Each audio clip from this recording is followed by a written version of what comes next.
1987, where were you?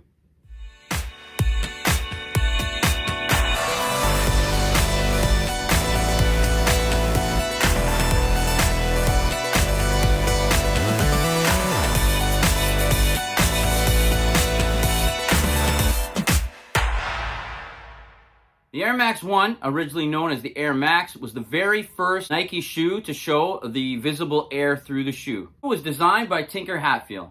And at first, he went to Nike and said, hey, why don't we show our customers what our cushioning system is all about, and we'll cut a window in the side of the shoe and show how it works. At the time, Nike was not on the same page as Tinker Hatfield and said, no, I don't think we should do it.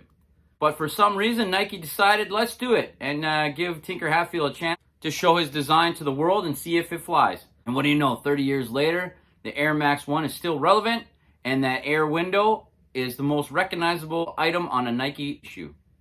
I won't go into too much detail on the Air Max 1 because I think we all know pretty much where the Air Max 1 came from, what the Air Max 1 is all about. Here are some original spec sheets done by Tinker Hatfield.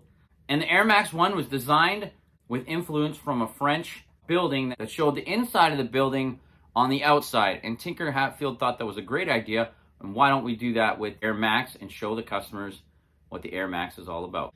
Now this video today is a little bit different. I was born in 1980, so I was 7 years old when the Air Max 1 originally released. But they retroed it over and over again. In the early 2000s, I had a few different colorways of the Air Max 1, but never the original color. So in 2005, Nike came out with the History of Air pack, which showed you every Air Max from 1986 all the way to 2016, showing all the original designs that led them to the release of the Air Max 360. And the Air Max 360 stood for 360 degrees of air. I bought this one originally in 2005 at Champ Sports. And this video today, since we all know in 2022 or 2023, the Air Max 1 big window where they bring us the original big airbag is coming back, and us OG fans are quite excited for that shoe. So I decided to go ahead and do what I've always wanted to do with this shoe and give this shoe a deep cleaning.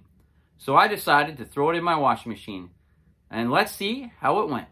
So at first I took the Air Max, I put it on the washing machine, gave it a good spray with some Shout right on the mesh toes. That was the most stained area. Threw it in the washing machine. I let it soak in. Hopefully the midsole doesn't crumble or anything like that. I put it on cold water, put it on a quick wash, threw in the insoles, threw in the shoes. I have a clear lid so I could watch how the shoes were washing and make sure that none of the shoelaces were getting stuck or the insoles getting stuck in the agitator.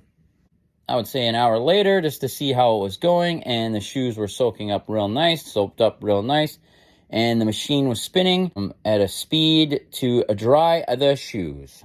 Now the machine has stopped, and I will take the shoes out and let it dry for a day, and we'll come back tomorrow and see how the shoes turned out. For a shoe I was scared to wash since it was a shoe from 2005. I was kind of worried about this midsole. It looked like it held up pretty good. I only used cold water on a soft cycle. It did exactly what I hoped it would do and clean that mesh back to its original white. The laces are white. Insoles are clean. Body of the shoe is nice. The red is nice and bright. But like I said before, this is exactly how I wanted that mesh to turn out. And I'm quite happy with the results. And this model is again the 2005. The 2005 red suede does not bleed. I repeat, does not bleed into the white material and has cleaned up real nice. I hope you're all excited as I am for the 2022-2023 release of the Air Max 1 big window. I hope you enjoyed my video today. It was something a little different, and I've always wanted to watch this 2005 version of the Air Max 1. Hey, thanks again for stopping by. And if you like my content, don't forget to subscribe. If you have any feedback or comments you'd like to leave, make sure you leave them below. And don't forget to follow me on Instagram at Foresight23. And until next time,